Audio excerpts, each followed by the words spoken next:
Ragazzi, 1, 2...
These are 4 brilliant criminals at the climax of their most magnificent effort.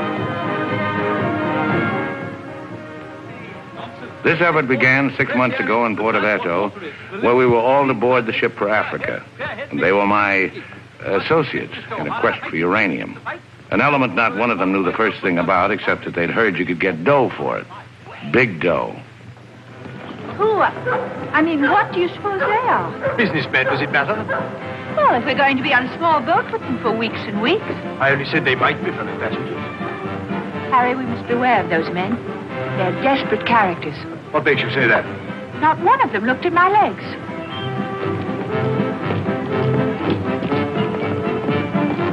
Good morning, Mrs. Janrother. Good morning, Billy Boy. Care to join us in a stroll? Turn up the livers, sweat out the toxins, help nature to help you? Wouldn't dream of it. Really, Billy, you mustn't be so offhand with Mr. Peterson. If I were to treat him with more than common politeness, he'd misunderstand and try to push me around. Mr. Peterson is a bully. Billy, did you see this? That man in London has been killed. What man?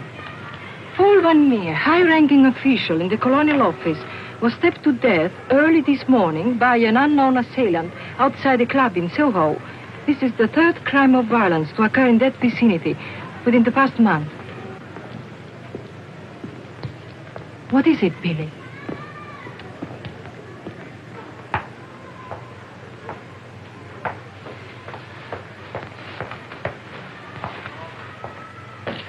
In heaven's name, Billy, say something.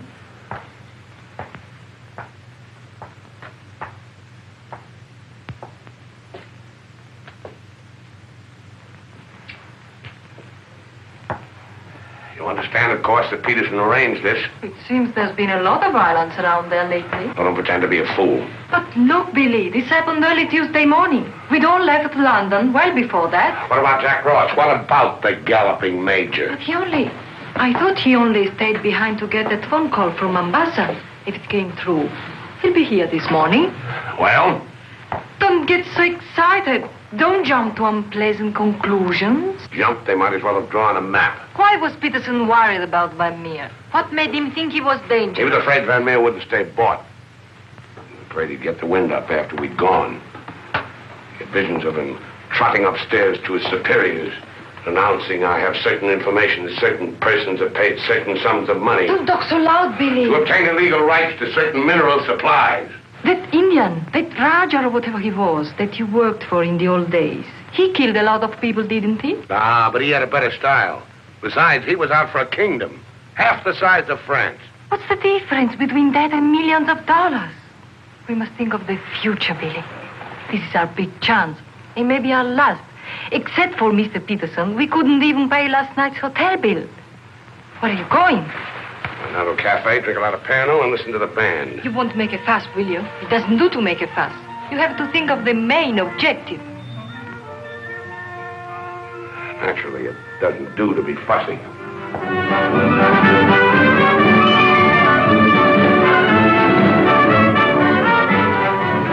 It's your move, Gwendolyn.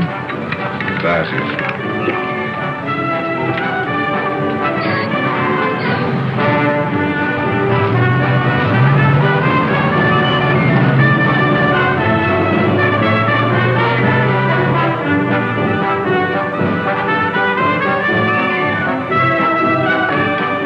Luggage is in there. Bring it up.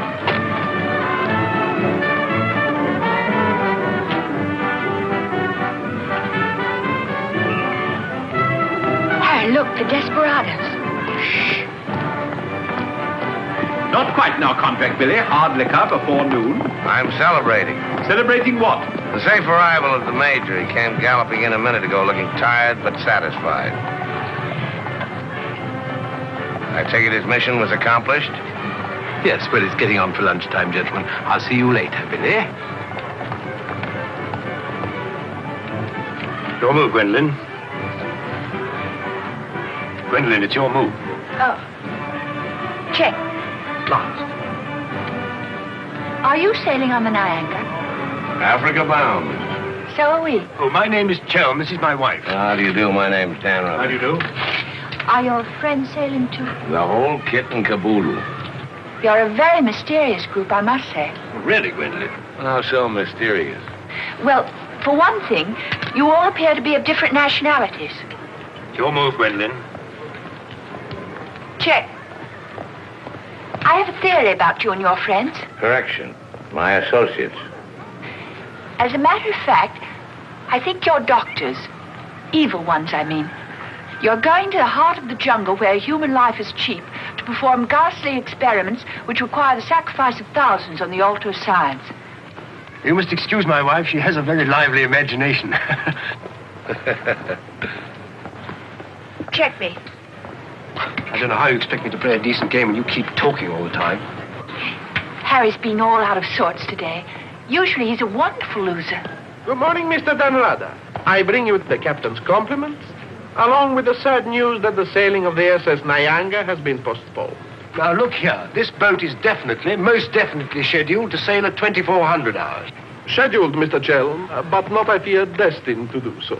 Propeller gone, or is the captain drunk? Oh, of course the captain is drunk. But the real trouble is with the oil pump. Well, it's not good enough. Simply not good enough. Quite right, sir. But you're putting it too mildly. The present oil pump is no good at all. Well, how much delay does this mean? Oh, to locate, bargain for, purchase, and install a new one will require, I should say, more than a day, less than a fortnight. Utter, hopeless inefficiency. Probably it isn't the oil pump at all. Just making it an excuse to hang about and pick up extra cargo. Guns or opium? I wouldn't be surprised if she turns out to be a smuggler. What a miserable place to be stuck in. Squalid, fifth-rate port. Ever been in Fuerteventura before? No, I don't know this part of the world at all. Oh, I thought not. Otherwise, you wouldn't be so upset about staying. Magnificent country. Ruins to visit by moonlight, fine stretch of beach. Back there in the hills, one of the few spots left in the world where you can get decent food and drink. It's called the Blue Pavilion. I insist you give me the pleasure of having dinner with us tonight. Oh, that's awfully kind of you, but... Us? You and your associates? My wife and me. The committee? Oh, Mr. Chelm, I want you to meet a friend of mine. This is the Galloping Major. The committee wants you to toddle round. Okay. Right away. I'll be along. Better toddle. I said I'd be along. They don't like to be kept waiting. I'll lay on a car. We'll meet in front of the hotel at 6. Arrivederci. Dan rather. An American, I suppose. Anyway, I quite like him.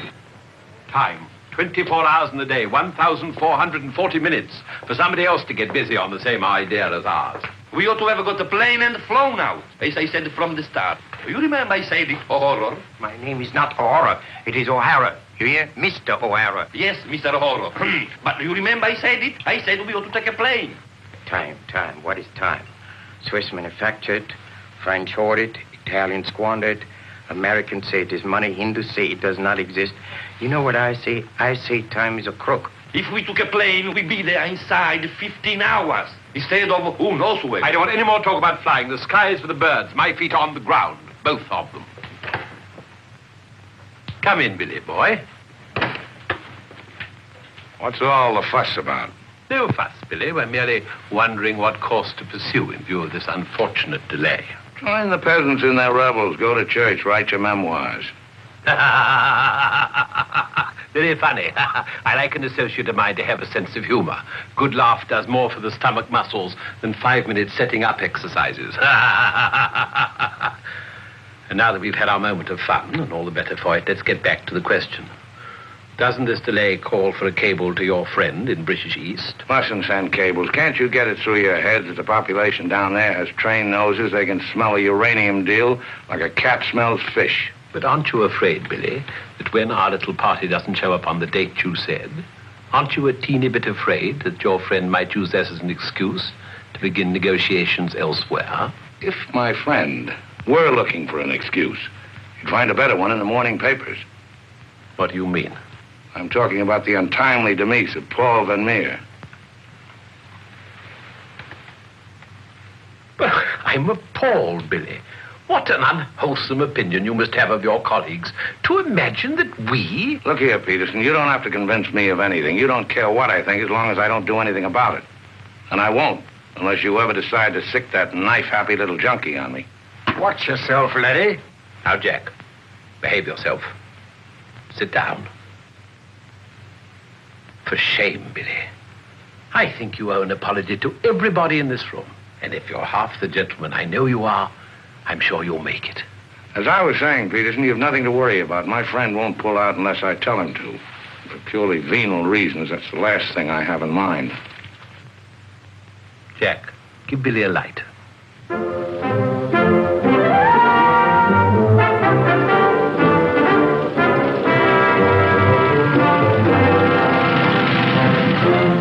What a wonderful car. It looks as if it had won the Grand Prix d'Elegance many years ago. Oh, it did. It was built for Oraposo. You know, the bullfighter. He had it made this way so he could stand up and take bows. He only got one ride in it, bequeathed it to me on his deathbed. Well, here's to Oraposo. I hope you like champagne. You mean it's yours? Well, I gave it to my former chauffeur, the fat bandit in the front seat. Harry, look at that wonderful villa. Well, that was Bertie Crampton's. Oh, you mean Lord Crampton, in Gloucestershire. His family acres marched hand in hand with ours. Gloucestershire, the cathedral towns, trout fishing, garden parties. What a beautiful life. You know England well? Emotionally, I am English. I serve tea every afternoon with crumpets, and I've always kept up my subscription to Country Life and to Tetler. Trouble with England, it's all pomp and no circumstance. You're very wise to get out of it. Escape while you can. Well, I'd hardly describe myself as escaping. Simply so happened that a relative of mine, first cousin actually, who died recently, happened to be the owner of a coffee plantation. Africa's the place now. You talk about the diamond boys, the gold boys. They just skimmed a little off the top. The potential mineral wealth of Africa's hardly been scratched. Now, there is a villa. Big. Well, that's the Villa Capriccio, famed in song and story, a 3-star attraction in Baedeker. Well, whose is it? Well, the bank's on it now. It used to be mine. Yours? Yes, I brought old Charles over from Fouquet's. You know, the old Fouquet's, to run it for me.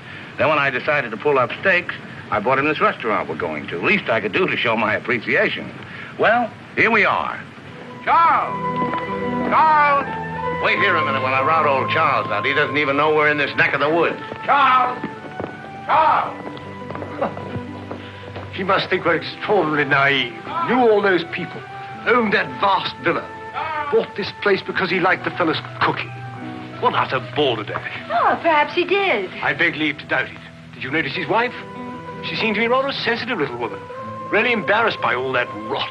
I am sorry, signore. As you see, we are closed. We do not open for another 2 months. Charles, what the devil's going on here? This place is falling to rack and ruin. Place is closed. We shall have to dine in the hotel after all. Monsieur Dan. Monsieur Dan. Madame, why did you not let me know you were coming? You did not say you were with Monsieur Dan. Nothing is close to Monsieur Dan. It's good to see you again, Charles. It's been too long, Monsieur Dan. Not since the night you left the villa. Remember your farewell party. I've tried ever since to forget it. Remember how in the morning we escorted you to the train with violins playing, and everybody cried, like when a king you love very much leaves his country. Aren't you dressed yet? Do I appear to be dressed? Do dress, do hurry. It's the most wonderful day, and Billy wants us to drive out and see his villa. His former villa. Obviously, I can't go. I've got a chill on my liver. What a miserable place to be ill. And you forgot to pack my hot water bottle. You packed it. Gwendolyn, I distinctly remember. Hello. Oh, hello. No, I'm afraid we can't. Harry has this wretched chill. Give me the telephone. Chelm here. Yes. Quite. Absolutely. A hot water bottle. That's very, very good of you, old boy. Look here, Dan, rather, would you mind very much if my wife went alone? She enjoys this sightseeing sort of stuff, you know. Splendid. Splendid. I'll send her along. You know, Gwendolyn, nowadays, one simply cannot afford to dismiss people just because they're not one's sort. One has to try and bridge the gulf. After all, it's a new world we're going into. One's got to take it as one finds it. Face it. Use it. Master it.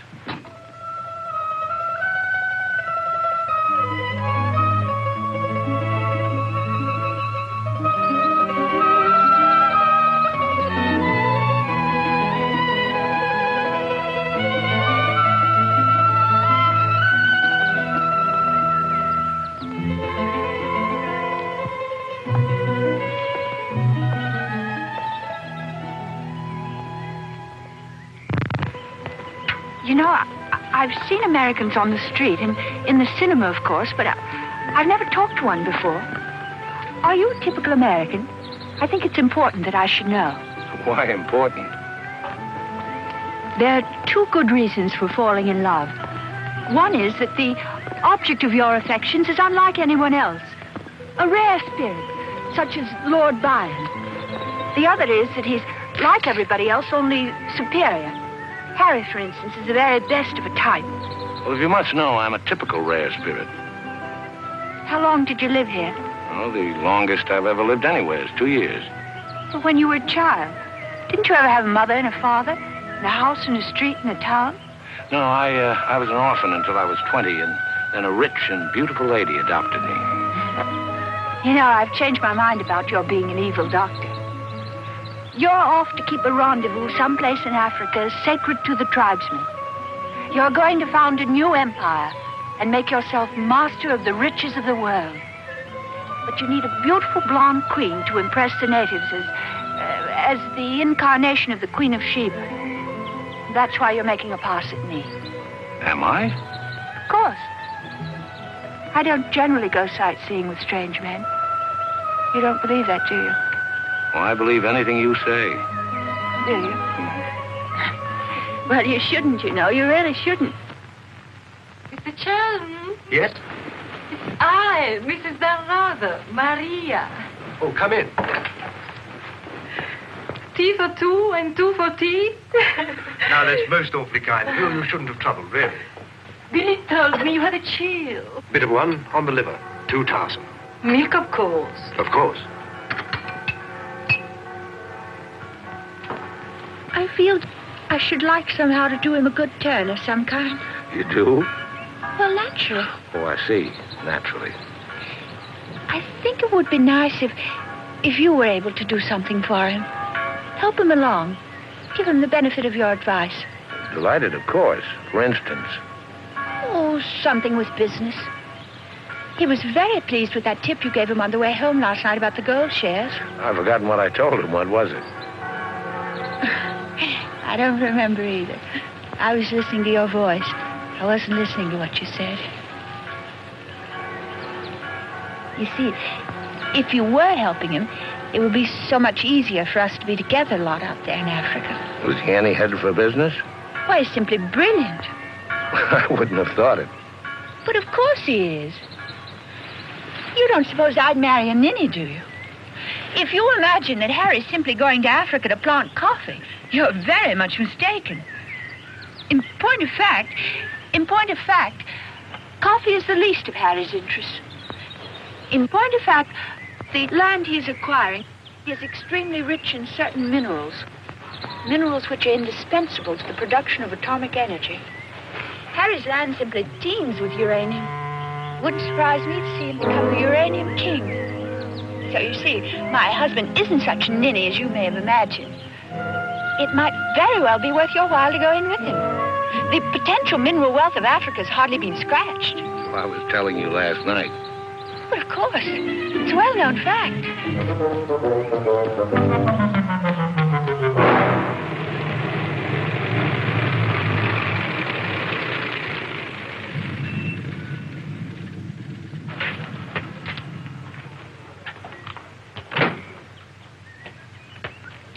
Billy boy. Had a happy day? Very. I'm so glad. What an attractive woman Mrs. Chelm is. Is that what you called me over to tell me? Who are the Chelms? They're English going out to British East. They have a coffee plantation. Any money in coffee? No, but there's a type of Englishman goes off to coffee plantations without caring whether there's any money in it or not. Relatives leave them coffee plantations and they go out to them. But why this sudden interest in the Chelm? I'd just like to know who's making friends with my friends. Well, now you know.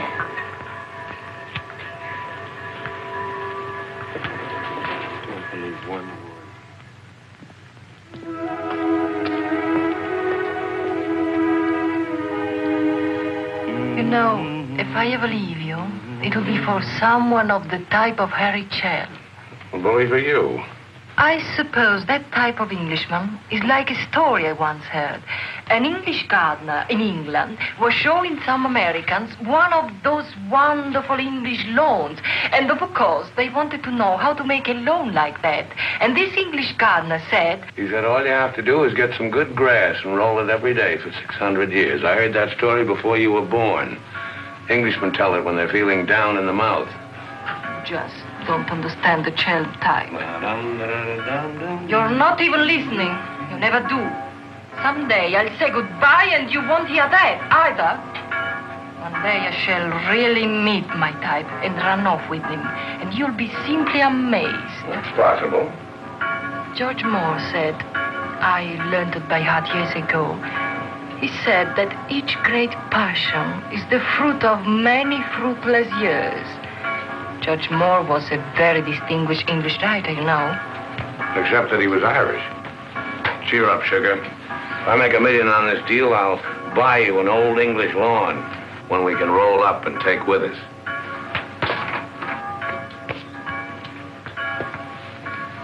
Billy, good morning. What's our wide-eyed Irish leprechaun doing outside my door? Why do you always make jokes about my name, huh? In Chile, the name of O'Hara is a tip-top name. Many Germans in Chile have become to be called O'Hara. Good morning, Mr. O'Hara. Madame, my respects. Perhaps Mr. O'Hara would like something to drink? Yes, maybe perhaps a little whiskey, huh? Very weak, please. What's this visit in honor of? Oh, just wanted to have a little talk with you. Okay, but make it fast. Fast? I give you my word, Billy. I give you my word. I feel to you like an older brother. Oh, it's not so much the difference of age. It's probably, yes, the reason is because I come from a culture which is so much older than yours in my country. A child 6 years old is older in his heart than you'll be at 60. It smokes, it drinks, it philosophizes. At this rate, I'll be 60 before you get to the point.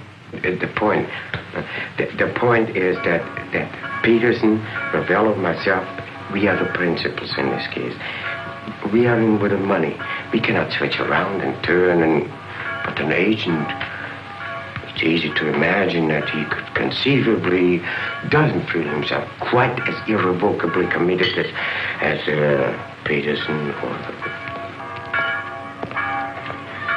We're fellow passengers, I believe. Not quite yet, would you say? Too sadly true. By any chance, you don't happen to have seen your Mr. Danrother about? I don't think Billy's up yet. About 11. He's rather a late riser. But he said it. Well, anyway. I shouldn't put too much stock on what Billy says, particularly when he's had a few drinks. It's not that he means to break his word, he just forgets that he's given it. Charm and dependability so seldom go in one package. There are exceptions, of course. Your husband, I imagine, from his manner and behavior, is one. Oh, yes, very. Well, quite, I mean. I'm so looking forward to meeting your husband and having a chat about Africa. By all means. I understand he's in coffee? You make it sound like a total immersion. Part of Africa we're going, though, is due for some pretty important changes. In my opinion, things will be booming out there before you can say Jack Robinson. I do hope there won't be too many changes. It's completely unspoiled, I hear, with some of the loveliest scenery in the world. I can't imagine anything more lovely in the way of scenery than to have a few acres of gold and diamonds cropping up on a piece of land I bought for a song. Heaven forbid. Next thing there'd be big, ugly holes everywhere and great, horrid machines instead of lovely scenery. Anyway, I don't think my husband worries much about money and business, that sort of thing. Really? I mean, to appreciate my husband's point of view, one has to understand his background. Those lawns, hundreds of years in the making. Those immemorial elms. Those walls hung with family portraits. Generations of them. Those great echoing galleries where so much of English history is being made. Taxes must be terrific on a place like that. What would people like the Chelms care about taxes with their kind of money? I mean, when a family's been a power in the city of London for so long, one of the great financial families. Power in the city? You mean... Oh, yes, of course, one of those Chelms. I'm surprised you know about them at all. Very few people do. They prefer to work behind the scenes. I find it rather hard to believe that a man in your husband's position would go to Africa just for the coffee planting. You're very quick, aren't you? In point of fact, he isn't. In point of fact, he has a very special reason. So I suspected. It has to do with sin. Sin? Since the war, my husband has been almost exclusively concerned with spiritual values. He feels that if he can get away there, in the heart of Africa, he will come face to face with essentials. He wants to work out the problem of sin. Sin? Why, yes, of course. Isn't that what we're all most concerned with? Sin? Gwendolyn, what are you doing here? I thought we were supposed to meet on the beach. Harry, I want you to meet Mr... My name is Peterson. Been having the most delightful talk to your wife. She tells me you're interested in spiritual values. I myself am vastly Harry, concerned. we'd really better be going. You'll excuse us, Mr. Peterson? What have you been telling that man? Why, nothing, Harry. He got onto the subject of religion, and I just happened to mention that we usually go to church on Sunday. Billy, I think it is high time you take stock of yourself. Can you truthfully say about yourself, I, Billy Danreuter, have acted fairly and squarely to my associates, huh? But of course he can, Mr. O'Hara. Everybody knows Billy's the soul of honor. Shut up, sugar. Perhaps he is the soul of honor, and perhaps appearances are deceiving. You mind telling me what it is I'm supposed to have done? Nothing. It's your conduct. Your conduct doesn't... Your conduct does not inspire confidence, and confidence, Billy, is the most important necessity in an undertaking of our kind. One may be completely innocent, but if one's actions invite suspicion, one might as well be guilty. To be trustworthy is not more important than to seem to be trustworthy. Billy, have you done something you shouldn't have? Tell me, Billy. Tell me the truth. My conduct. Who do they think I am, their hired man? But you are, you know. You are the hired man. How good and kind of you to remind me. How good, how true, how kind.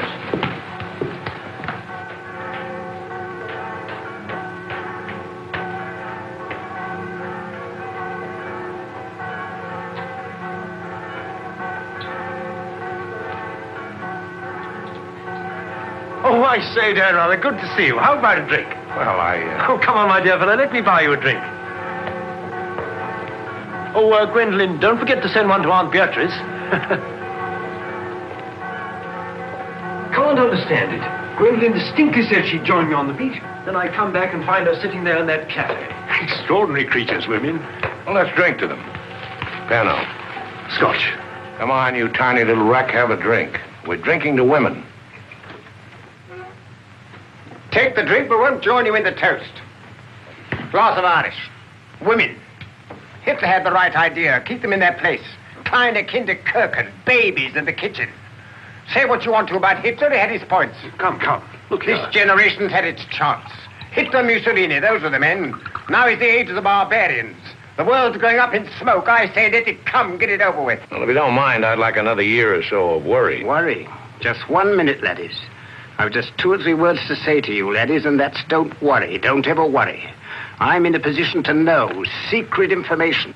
The Rosicrucians, the Great White Brotherhood, the high secret orders. But you've no faith. You must have faith. Faith and power, secret power.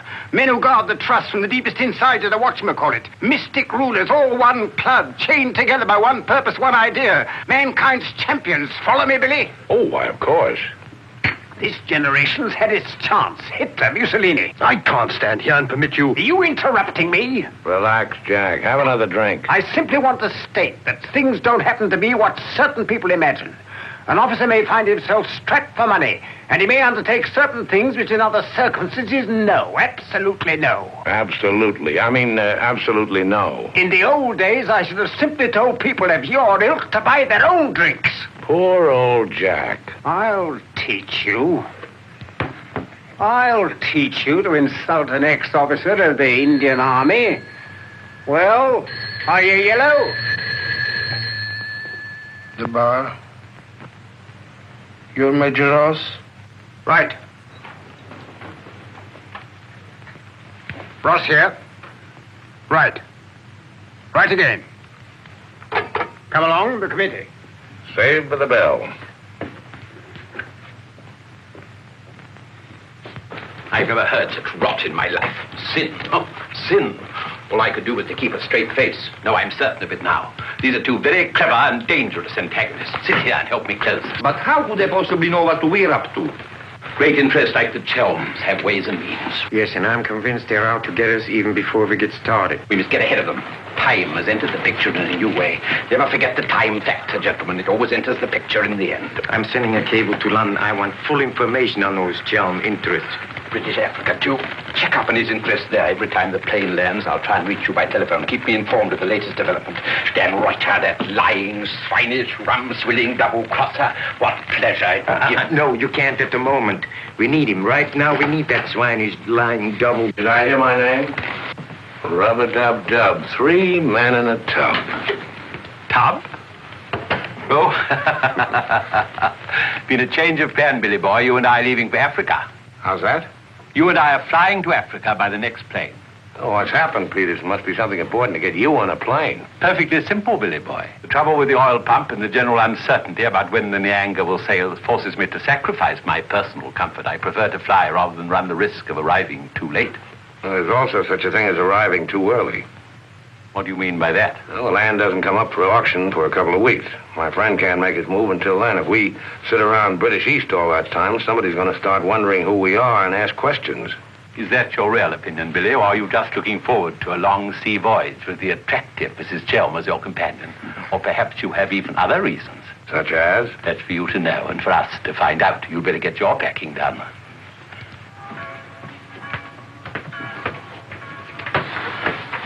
Billy? Where are you going? Off to Africa, flying. Just like that? Weren't you even going to kiss me goodbye?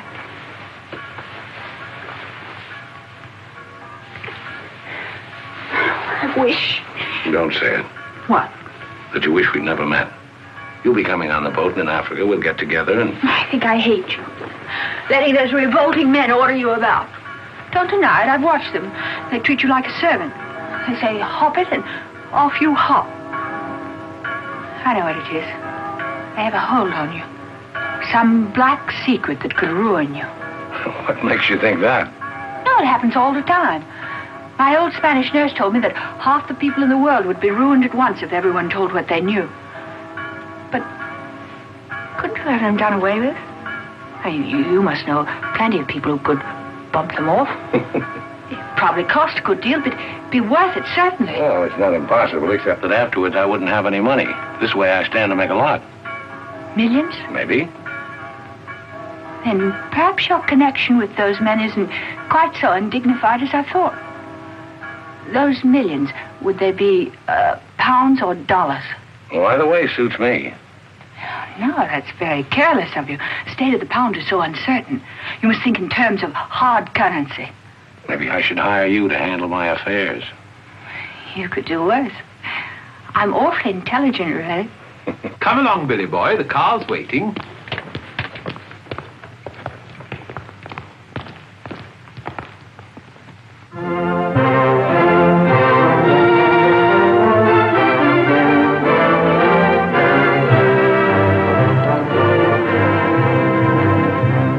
Can't get faster than this, we'll miss the plane. Press on! Press on!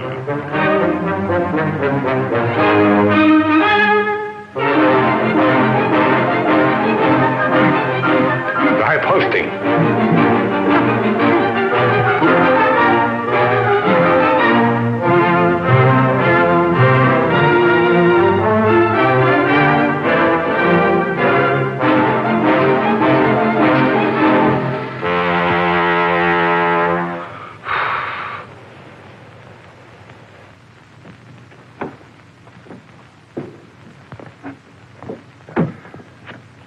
Bisogna spingere.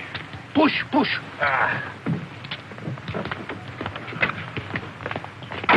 Come on. 1, 2,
everything. I know about the uranium on the Chelm's land, the Chelm interest in the City of London. The what? You heard me, the Chelm interest. I take it your information comes from a reliable source. It does, from Mrs. Chelm herself, in fact. Ah, magnificent. Simply magnificent. You must pay me back for the loss of my beautiful car. If you weren't a benighted jackass, if you could see as far as you could spit, you'd know there's no such thing as a Chelm interest. You'll have to do better than that, Mr. Danrother. Very much better than that. Don't believe me. Check with London. If you find out he's anything more than a down-at-heel Gloucestershire squire, you can have my services for nothing. You mean Mrs. Chelm is an unqualified liar? Well, let's say she uses her imagination rather than her memory. You will make restitution with no Mr. Dan, either the money or a new car. Why, you fat bandit, I gave you the car in the first place. How I came by it is beside the point. The fact you gave it to me doesn't make it any the less mine. Shut up. That's right. Threaten me. It is not enough that you destroy my beautiful car. Now you... my beautiful car! Stop! Hey,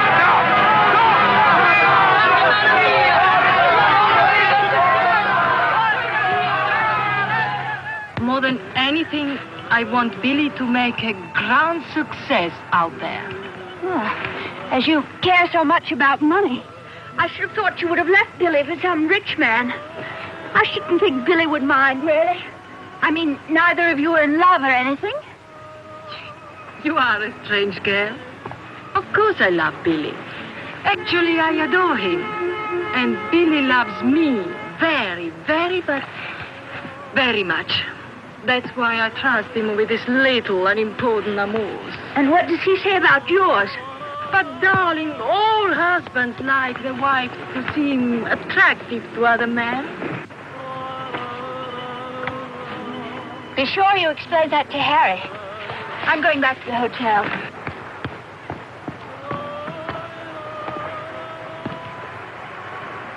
Mrs. Stanrother, Maria, I'm afraid, I have some shocking news for you. The boat is not going at all?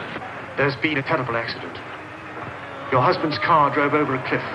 The people on the bus saw it fall into the sea. It seems almost certain that... What is it? What are you trying to say? He's saying that Billy is dead. It's become necessary to redistribute the stock in our company. Stock. What good is the stock now? We can't deal with the Radar's friend. Not without Radar. All the effort, the money, everything went over the cliff with that car. Ravello, you forget the English are very sentimental people. I tell you, there is nothing that Billy's friend will not do for his widow, and in black, she's a very touching figure. Poor Maria, you really have had a wretched time of it. You are very understanding. If only there was something I could do. Just now, if you could bring me an aspirin. I have a headache. Don't move. Just you wait there. I'll be back in a moment. Mussolini, Hitler, and now Peterson. A great man, a great loss. I'm going upstairs and reading my Bible. Why all the clothes? Maria has a headache. What's the matter with you? Go away. My dear girl, I'm as sorry about Dan rather as you are. But after all, it isn't as if he was one of our oldest friends. I was in love with him. He was a very pleasant acquaintance. What did you say? I was in love with him. Really, darling, have you no control over your romantic fantasies? I loved it. Can't you hear me? I love you. Oh, rot. You're just dramatizing again. By George, you were right after all. I did pet it. Oh, what shall I do? I feel so I were drowning. He's dead. He's dead, and I'm left in a fool like you. I tell you what to do. Have a bit of shut-eye. You'll wake up in an hour feeling your real self again, and there'll be no more silly stories about falling for a middle-aged roustabout. So? Oh, please go away. I'll just take these to Maria.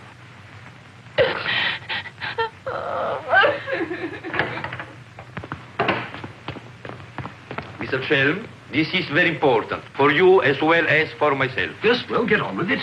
There is now an opportunity for you to secure enormous profits with virtually no risk. I want to beat about the bush. Our purpose in going to... For you as Billy's widow, it will be very easy to persuade his friend in British East, and for capital, we have Joan. Quite evidently, you've been misinformed as to my interest.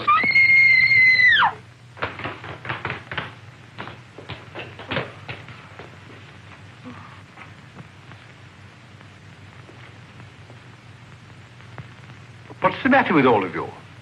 Somebody dead? Car, it went over a cliff. We thought you'd both been killed. Dan, rather, I'm delighted to see you're alive, but your wife is in a fainting condition. You mean you're not dead at all? Obviously, I'm not dead. I knew you weren't dead. I knew it. I counted 13 backwards 13 times. My old Spanish nurse said if you did that, a miracle would happen. And you see, it has. Ladies and gentlemen, I bring you the glad tidings. The captain is sober, and the SS Nyanga will sail at midnight.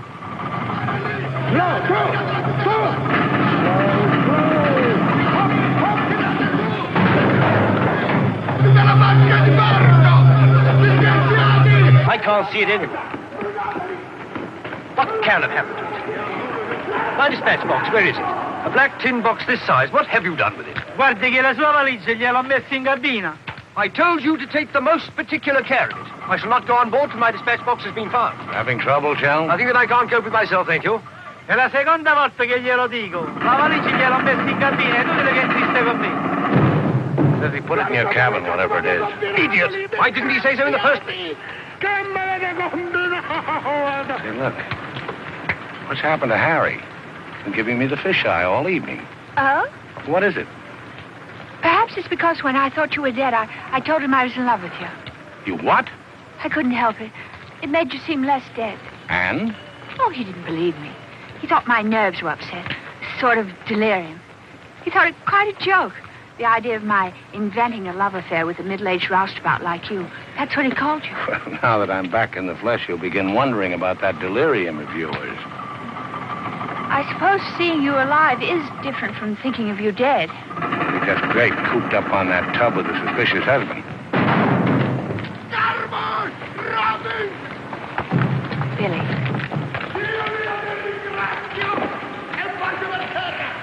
Let's not go. What do you mean? I'm asking you to run away with me. Now. What about the millions in hard currency? What's happened to you? I thought you were my shrewd little manager. I've changed my point of view. I thought we'd get to Africa and you'd make your fortune and everything be wonderful, but now I think it's all too risky. Too many things can happen. I want us to cut and run for it right now. You really mean that? With all my heart. Oh, no, that's impossible. Why? Well, for one thing, Mrs. Danrother might not go for the idea. She's not quite as sophisticated as you are. Please, Billy, listen to me. I've thought it all out. We'll take the bus and catch an express for somewhere. The shot's not on the table. You're not in love the way I am. If I loved you 1,000 times more than you say you love me, it still wouldn't make any difference. I've got to have money. Doctor's orders are that I must have a lot of money. Otherwise, I become dull, listless, and have trouble with my complexion. But you're not like that now, and you haven't any money. It's my expectations that hold me together. You really mean that, don't you, darling? Sure, I mean it. And your main reason for wanting lots of money is so that you'll be ever so attractive and I'll love you more and more. That's right, baby. I'll help you, Billy. I can, too. I'm something of a witch. My old Spanish nurse said I could have been a professional. Don't look now, but they're raising the gangway.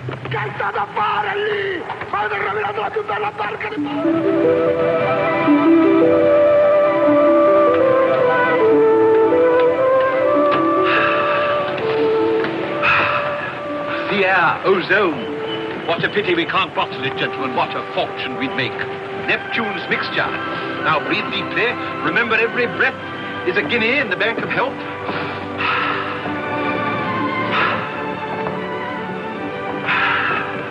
Good morning, Chell. Why, that's good. Very good indeed. I didn't know you were an artist, Mrs. Danrother. I'd hardly call myself that. I only dabble. The nose is not enough long. The ears are too small. Only has one eye. Now come along, gentlemen. We must not dawdle. Blow the man down, bully, blow the man down. Blow, blow, blow the man down. Blow the man down, baby, blow the man down. Good morning, Mrs. Chelm. Let's hope she breaks her neck. Blow the man down, bully, blow the man down. Blow the man down, bully, blow the man down. Blow, blow, blow the man down. Blow the man down, bully, blow the man down. Give me some time to blow the man down. Mr. Peterson? Mr. Peterson? Radiogram.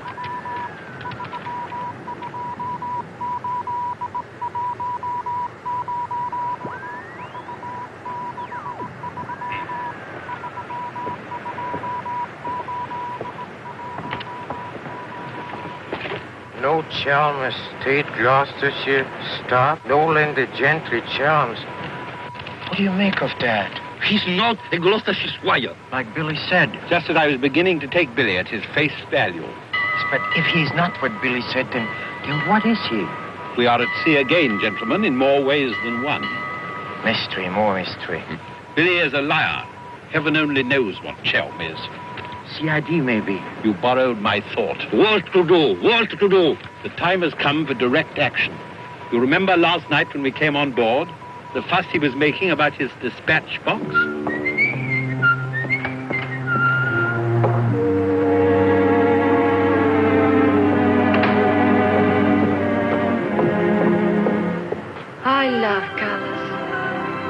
on with them is an endless puzzle. Your face, for instance. 10 minutes ago, it was all brown and pink.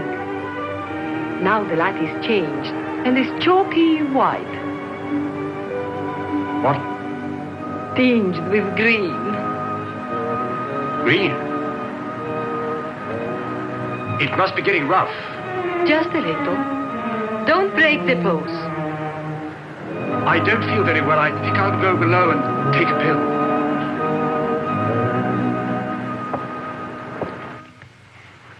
It's incredible. Harry Chelm is just Harry Chelm. nothing. Nobody. A ruddy refugee from Earl's Court. With a hot bottle. Look. And the letter of introduction to the secretary of the governor. The secretary, mind you. Disgusting. Purser! My box! A bit up and down, isn't it, sir? It's gone. Oh, yes, indeed. Major Ross took it. I saw him sneak it out of your cabin. I like to keep my eye on what goes on aboard the ship. Where did he take it? I believe Mr. Peterson's cabin. In fact, I'm sure.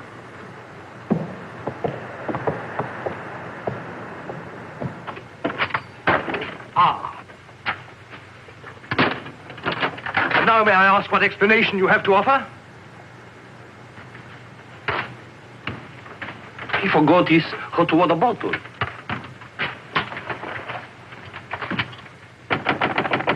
Billy. Come in. Billy, have you heard what's happened? I've seen the paper in days. It's not funny. They've stolen Harry's dispatch box. Who stole his dispatch box? That dreadful little major. He took it to Peterson. They went through it. It's all your fault. I suppose you know that. My fault? Well, the poppycock you've been peddling, all that junk about the Chelm interest in London, uranium on your land. Well, in a way, you're the one to blame. I'm the... I mean, you acted so superior. I was falling in love with you, and I couldn't bear it for you to think I was just a nobody. Married to the son of a boarding house in Earl's Court. The son of a what? A boarding house. That's what Harry's parents do. They run a boarding house for decayed gentlefolk.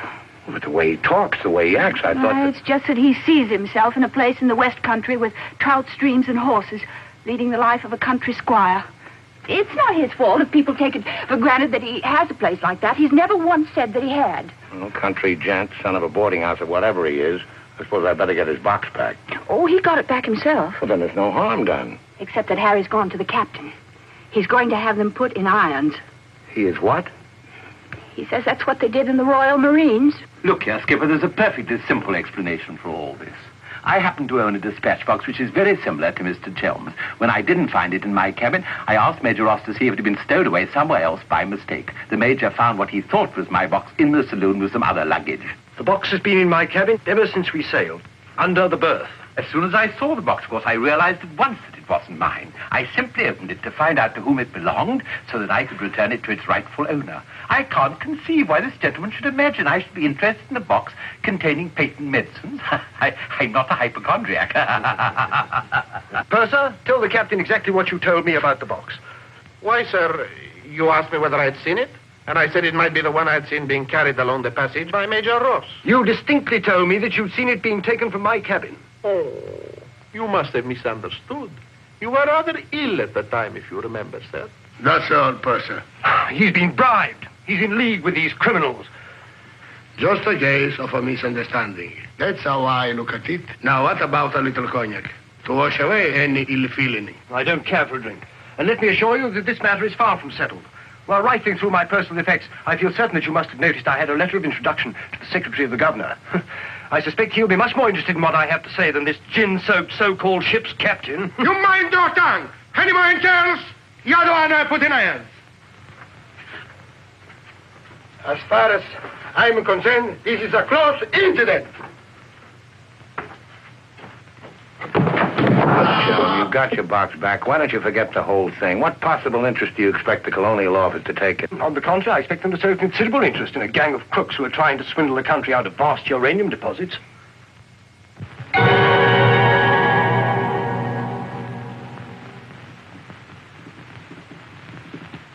Just one moment, sir.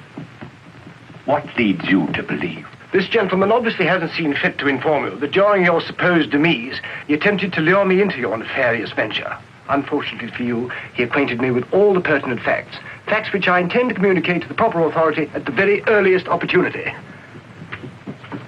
I thought you were dead. That's what they told me. Everyone told me you were dead. And if you were dead, we head to a fresh capital. Didn't we? You, Ravello, my own partner, sneak up behind my back and try to cheat me. The milk's spilt. It's no good crying over it. Get after him, Billy. Calm him down. Talk to him. See if you can't get him to change his attitude. I'll try, but I don't think it'll do any good. I don't know why we have to worry about Chelm's attitude. Talk's no good. Conversation never convinced anybody. I say put an end to words. Shut up, Jack. Time factor has entered the picture again. This time, fortunately, it's working on our side. 2 weeks before we reach port. That should be plenty of time to convince our friend, Chelm. I beg you, please end all this trouble. If things go on, either you will be done away with before we ever get to Africa, or you will leave and denounce Peterson to the authorities, and that will be the ruin of all my plans and hopes. In the long run, you'll do much better to get clear of these people. They're thoroughly undesirable. The long run. I'm tired of the long run. I am not even thinking about them or about myself. It's only you that concerns me, Harry. No need to worry about me. Ever since I met you, you fill my thinking. You are becoming an obsession. Don't you understand, Harry? I am deeply in love. Maria. My dear.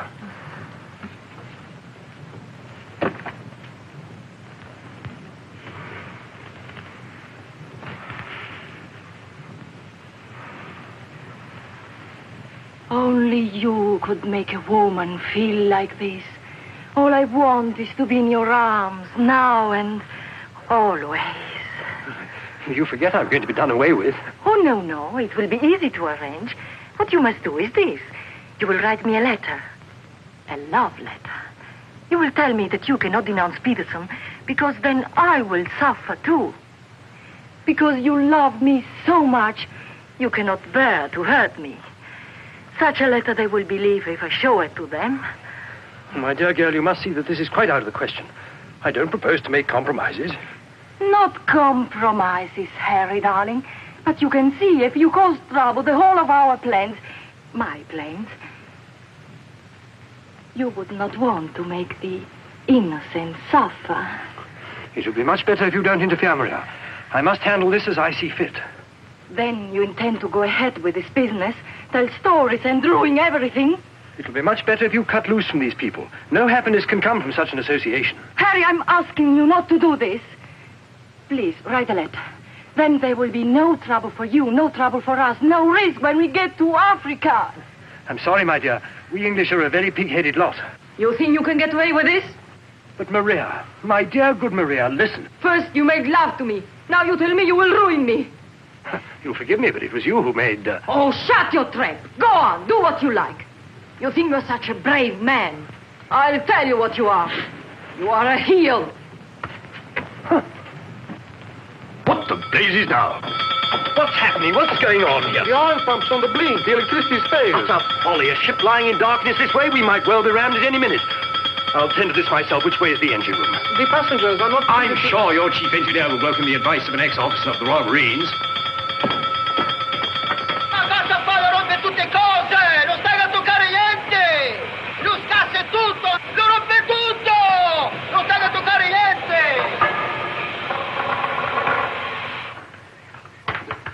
Look here, you fool. Are we simply abandoned to our fate? I insist on something being done. For instance? Well, give out the lifebelts. Organize the boat drill. The clientele are requested to remain calm. To remain calm? Does the captain feel no sense of responsibility for the lives of his passengers? It's my opinion that the captain doesn't feel much of anything at the moment. Do you mean to say he's drunk? The fellow ought to be made to walk the plank. I'm afraid just now he cannot walk at all. But this is outrageous. Oh, sit down, old man. What have you got to worry about? We're only adrift in an open sea with a drunken captain and engine that's liable to explode at any moment. Perfectly ordinary situation. Happens every day. But just in case any of you are still at all anxious, let it be known that Mr. Chelm has taken charge in the engine room. Who's taken charge? Harry, and he'll foozle it for sure. Shall I get out the hymn books? Your husband claims to have learned all about engines and such things when he was an officer in the Royal Marines. If he ever was. In point of fact, not only was he an officer, but he once won a medal for jumping into a sea of fire to rescue someone. It's only a bit of wreckage, not a man, but that wasn't Harry's fault. Just a slight error in judgment. Oh, the lights, they come on. He must have fixed it. Impossible. The engines are turning. We are underway. I still say it's impossible. Ladies and gentlemen, may I have your attention for a moment? I'm happy to inform you that the oil pump is now in perfect working condition. Putting it right was no great accomplishment for anyone with the slightest mechanical bent. Anyhow, we may now proceed without further delay and in absolute safety. Oh, Harry, you did. You fooled it. But when you wrecked my ship, where is your Forward, please. Captain wants to see you. There you are. You devil! You wrecked my beautiful ship! Nothing of the sort. Some scallywag down there sabotaged my work out of pure malice. You explode my engine! Now keep your head wide. Let's all behave like little gentlemen. I don't understand, Mother. I can handle the brute. What happens now? Do we get the life belts? Do we abandon the ship? There's no immediate danger. The passengers were pleased to return to the saloon. We're heading for the nearest port, and there seems to be some chance of our making it. Let's go. Come along. Now, who was last down? Last. Billy boy, be a good fellow and make a port the bridge. The Major has no head for cards. A few rubbers will soothe all our nerves. Oh, thank you. I'll soothe mine with a double scotch. In fact, I think I'll make it a triple. No ice, no water. Right, sir. How about you, dear Mrs. Dadbrother? Little bridge? Oh, so sorry. I have the most fearful headache. I think I'll go to my cabin. Oh, what a shame. Well, boys, we'll have to make it cutthroat. What about Harry here? Maybe he'll take a hand. That, under the circumstances, is a most unsuitable suggestion. Gwendolen, I must ask you to either move to another table or else leave the saloon. Harry, for heaven's sake. I don't care for my wife to associate with an associate of criminals. Don't be absurd. Billy's not a criminal. He's the best friend we have on this boat. We're not in need of such friends. You need any friends you can get. The only thing standing between you and a watery grave is your wits. That's not my idea of adequate protection. Purser, how much longer before this ship reaches port? If we ever do get to port, it should be within 14 or 15 hours. That's a long time. Sit down, make yourself comfortable, have a drink. Enjoy the Major's piano recital. Come on, Peterson, buy us a drink. I'm afraid I can't accept hospitality from persons who I intend in a few hours' time to denounce in a place of justice. 2 spades. I admire your sang-froid, Mr. Peterson. Or perhaps you don't think I'm serious. We shall see. 3 clubs. Gwendolen, are you going to do as I say? Not when you speak to me in that tone. Not when you try to order me about. In that case, Where are you going? on deck where the air is less polluted.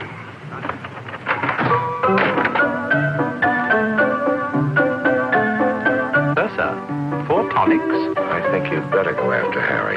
Why should I? If he's going to be so childish and unreasonable. Take my advice, go to him, stay with him. I suppose you think we should keep up appearances. The loyal wife at her husband's side. No, Billy.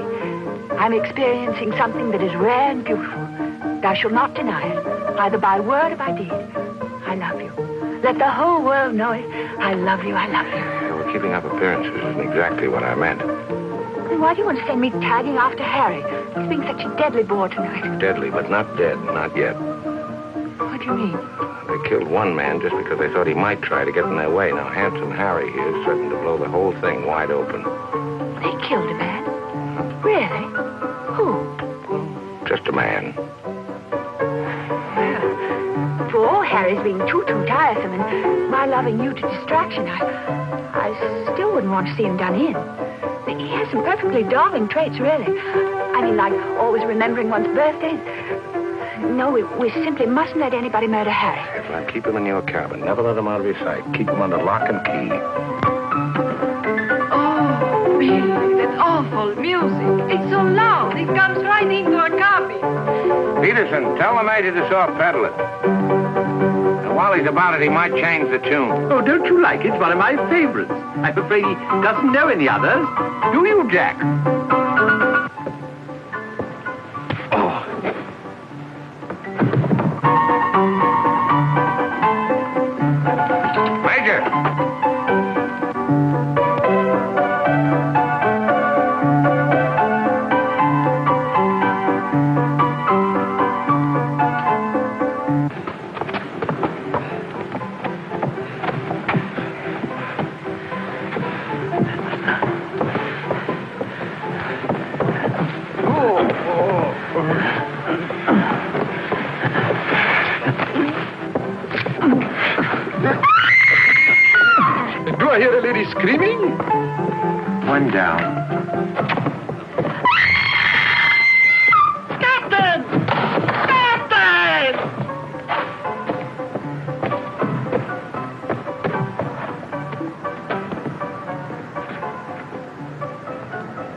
all that screaming? I thought someone had been killed. Someone nearly was. Indeed, they were. Look at the Major. Better get a new act finished and the curtain going down on this one. Every time I turn my back, someone makes trouble. The passengers break the engine, they beat each other with the feet, they throw each other overboard. That man attacked me. How you? You again! If I struck him, it was in self-defense. He came sneaking up behind me and tried to run me through with his sword. Is that true? Well... It's no use, Billy. My trying to protect Harry any further. I may as well tell the whole truth. Captain, it grieves me to confess this, but in point of fact, my husband has an illness of the mind. The medical word for it is paranoia. On occasion, he displays homicidal tendencies. The psychiatrists say it's because he believes people are plotting against him, and so he strikes back and tries to kill them. Gwendolen, for heaven's sake, woman, what's the meaning of this treachery? Believe it or not, Harry, I'm doing it for your own good. He knows. He saved my life. He'll tell the truth. I wouldn't contradict the lady. You wrecked my ship! You tried to kill the passengers! But I'm not staying person on the ship. That's why you're against me. Let me go. I'll kill a lot of you. I warn you, Captain. When I kill you... Poor Harry. It's awfully sad.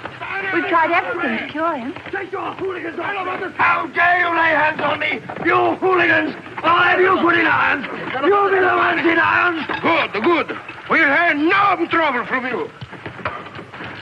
Scum! Mongrels! I'll bring you to book! Every one of you! Every man jack of you! After all, it was the only solution. Harry's safely locked in his cabin, where those beastly men can't do him any harm. On the other hand, he can't say or do anything now to interfere with your making that fortune in Africa. I mean, the authorities would hardly listen to the ravings of a lunatic, would they? Well, they won't even let him off the boat. Well, in that case, he'll just have to stay shut up for a few weeks. It's a bit hard on the old boy, don't you think? Yes, but after you've amassed all those African millions, we'll make it up to him. We'll buy him a country place in Gloucestershire with some rough shooting and a trout stream like he's always wanted. Maria will marry him, perhaps.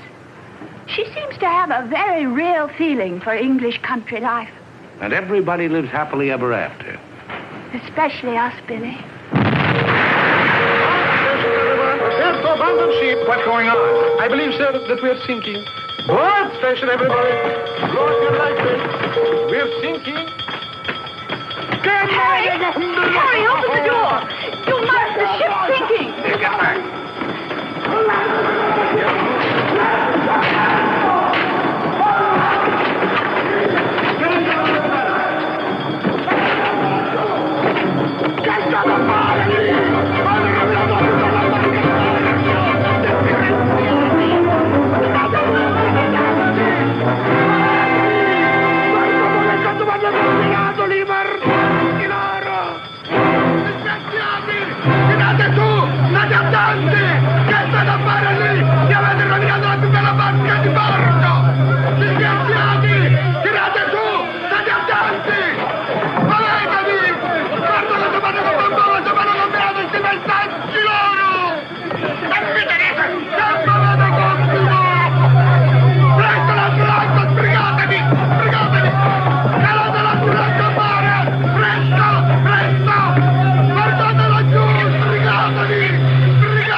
Him out there. He's a strong swimmer, isn't he?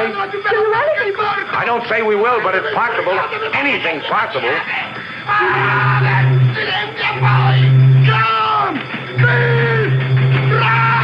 Dio mio, ti ringrazio e pago per terra!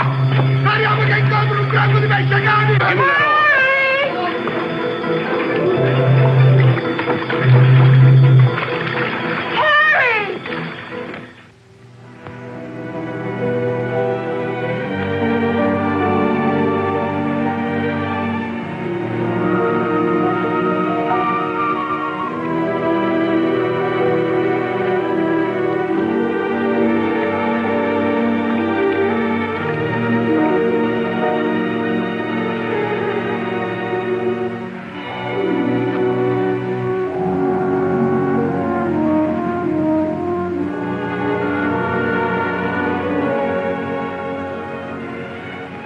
Where do you suppose we are?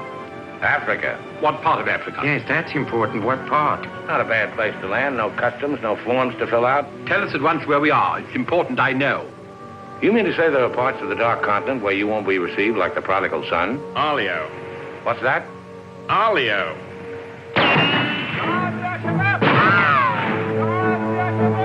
Better get down, everybody. Oddio, mamma mia! Arabs! Oddio, mamma mia! Get rid of your passports, boys. Mrs. Chow, Billy Boy, my identity must remain a secret.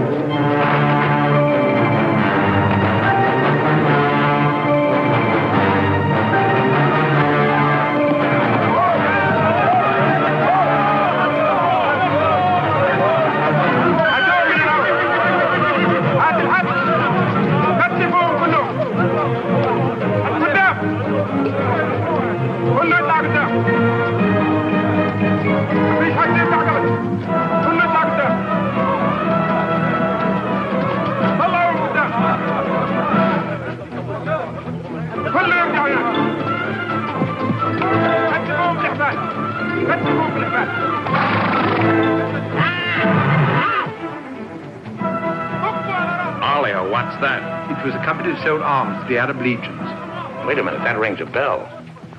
Some of the equipment we sold was defective. Been too long under the water in the Gulf of Leyte. The Arabs claim they lost the war because of rusty guns and dud ammunition. For heaven's sake, be quiet. If you go on like that, I'll see you drawn and quartered.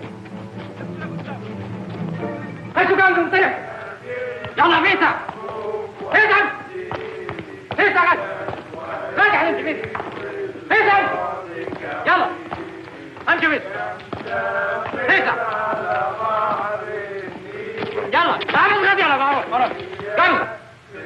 Are you going to allow them to bully you in this way? Why, it's simply... Shocking. Harry wouldn't have let them do it. He had a sense of dignity. I have a sense of survival. Billy, what is going to happen? Do you think they will torture us? Just let them try it. I'm a British subject. I wouldn't say it too loud.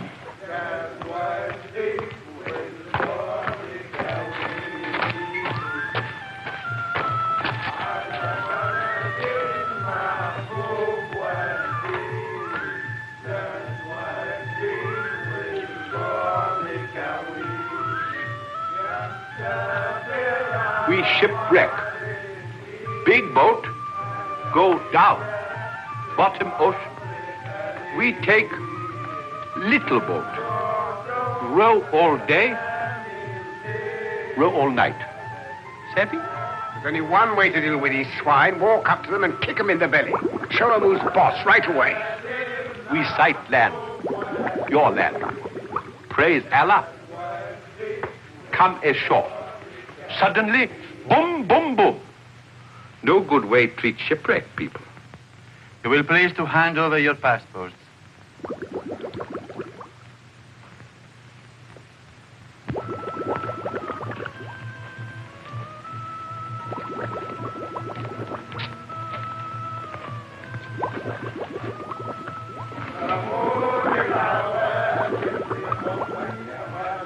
There seem to be 4 missing.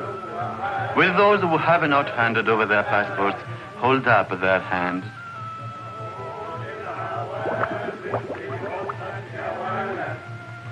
All left on board ship, Your Excellency. A terrifying experience. An incompetent crew, a burning ship, put overboard in a small boat at dead of night. What was the name of the vessel? The SS Nyanga. She's a Portuguese ship. I will investigate whether such a ship has been reported lost at sea. Well, does it stand to reason, Your Excellency, we should come to this shore in a small boat if we'd not been shipwrecked? Our country is in a state of unrest. Oh, I am sorry. Agents of certain foreign governments sometimes try to enter it by stealth, hoping to fan the flames of revolution.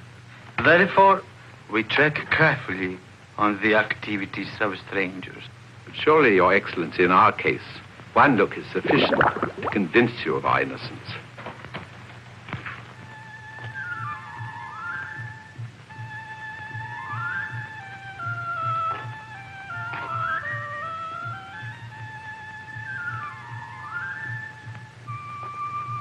No. One look is not enough.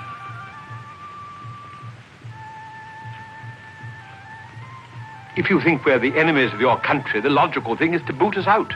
Send us packing by the first available boat or train. We shan't object. We've got important business elsewhere. Where is elsewhere? Central Africa. And what sort of business? Vacuum cleaners, sewing machines. Ah, yes. Businessmen. All going to Central Africa to sell vacuum cleaners. Hat to hat, I suppose. And you, sir, I take it, are the head salesman, the ringleader of this group. Oh, no group. We met for the first time on board ship. Complete strangers to one another. Liar! The others all look at you each time I ask a question. I am a keen observer. You four are together. Oh, no, my fat-gutted friend. I'm not the illiterate, simple-minded native you're fool enough to take me for. I am a great man, a serious man. I spit on you, too. I spit on you and all your life. Off to the wrong star, Peterson. There's only one way to deal with these swine! Swine! You'd better be careful. My husband, my late husband, who was drowned in the Niagara disaster, happened to be one of the most important figures in the British government, Sir Harry Chelm. In point of fact, we had letters from the Prime Minister and the Queen telling everybody to be particularly courteous to us and our friends. So you see, if any harm befalls us at your hands, it will become a major international incident. Would you instruct that one that in my country a female's lips may move, but her words are not heard? Harry. If only you were here. And now, sir, you will stop abusing my intelligence and tell me who you really are and what is your actual purpose in being here. I'm a sick man. I've got a bad heart. I mustn't talk anymore. You refuse to answer. Well, that is interesting. It makes of it a contest in a game at which we excel. We of this country have had 4,000 years' experience in asking questions and getting answers. Who are you? Why are you here? Don't hit me again. My heart. I have an attack.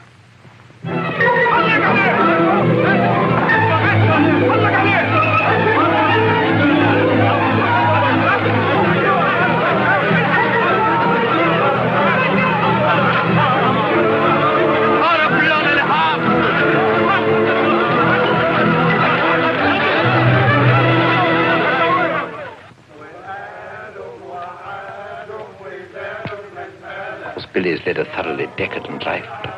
Must say, I thought he had more backbone than that. Backbone. Either you have it or you haven't. You see the beating I took at the hands of that great ugly brute without even flinching. Billy was crazed with fear before they even laid a finger on him. Tell me more about Rita Hayworth. You really know her very well. Do I know Rita? Do I know her? I'll give you a letter of introduction. She'll fall an immediate victim to your charms. You really think so? Oh, but certainly a man like you, suave, intelligent, darkly handsome. You have everything, Ahmed, except money. And if you listen to me, a boat will be placed at our disposal, a very slow boat, so that Fat Gut's check will have plenty of time to clear. And you will trust me for your share? Does one man of the world ask another to trust his own brother? Oh, no, Ahmed. You give me a check for half. Your demands are very great under the circumstances. Why shouldn't they be? Fat Gut's my best friend. I will not betray him cheaply. You are certain that you are the friend of the peerless Rita? Come, Ahmed. Mind back to business. Very well. 50-50. Oh, by the way, Fat Gut's nature is noble like ours. He might try to bargain. I do not bargain with a puffball like that. It's beneath my dignity. It'll be dawn soon. The correct hour for a firing squad. But if we have him shot, what about the money? Well, I was just thinking that if he had a volley at the psychological moment, he might not be so inclined to haggle. I believe you must have Arab blood. Westerners are not usually so subtle. يلا يا علي نمسك الراجل التخين. يلا بينا يا سيدي. يلا. Look, Halamite. Look, Halamite. Ah! taking me? I won't go. I demand to see a doctor. Would you say that in Paris, among smart people, the Rolls-Royce or the Cadillac is considered more chic? Well, that's no problem at all. A man in your position should have both.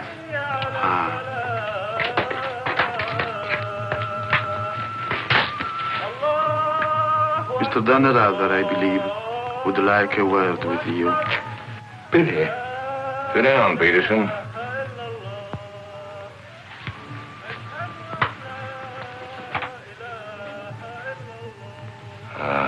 I've been talking to Ahmed here, and he's made the move.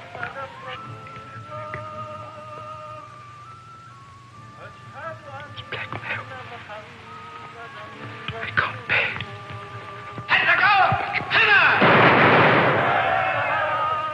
What was that?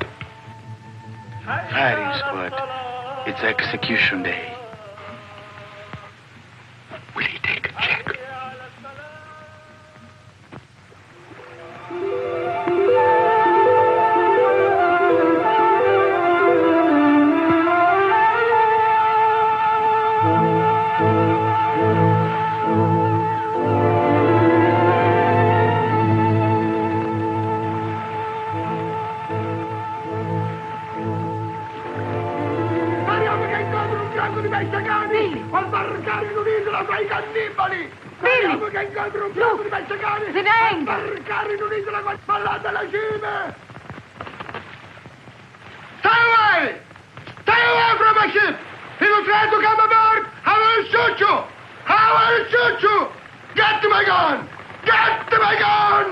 Give it to him. Maybe he'll shoot himself.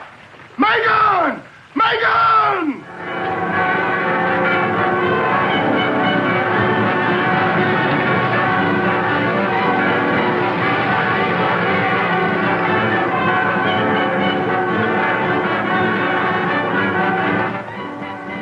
Excuse me. Are you Mr. William Dunrather? That's right. I'd like to ask you a few questions, if I may. Oh, I'm sorry, not now.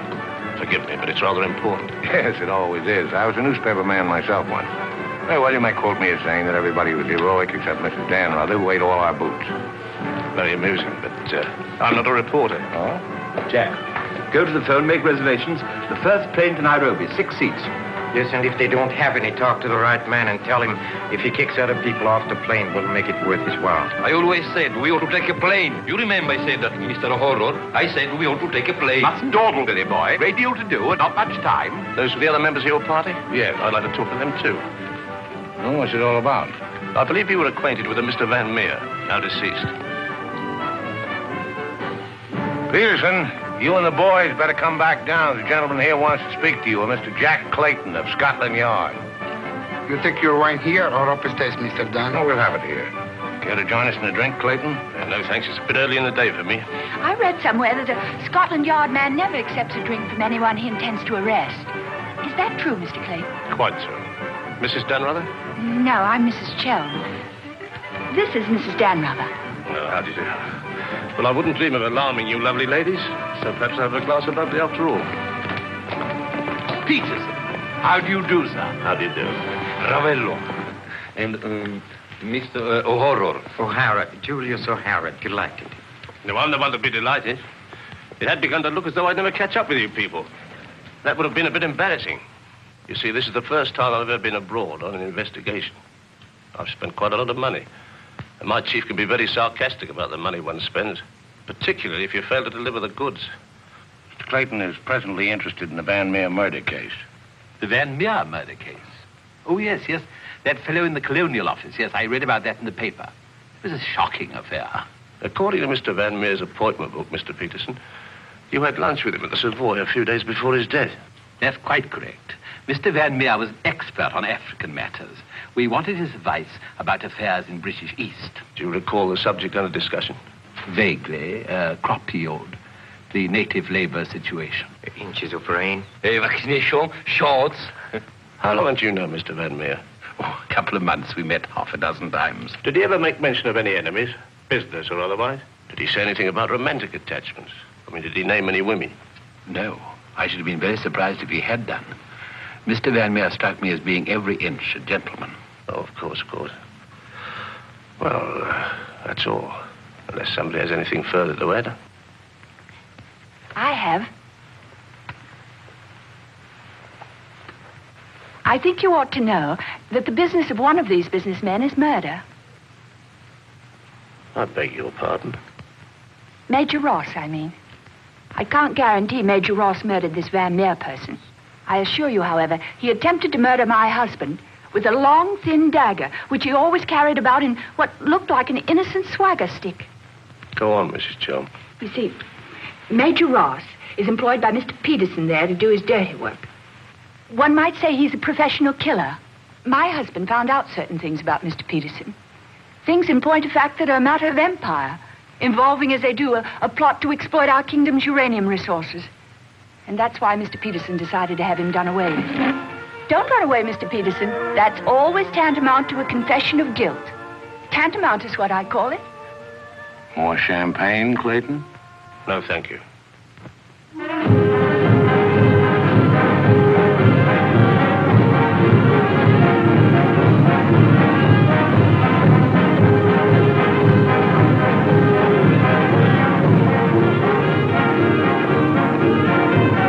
As I said before, very smart fellows indeed. Should you ever think of me in Earl's Court, that's where I'll be, helping Harry's parents with the lodgers. Should you ever think of me, try not to let it be too harshly. You kiss her too, Billy, and tell her she's forgiven. Sure. Goodbye, Billy. Bye.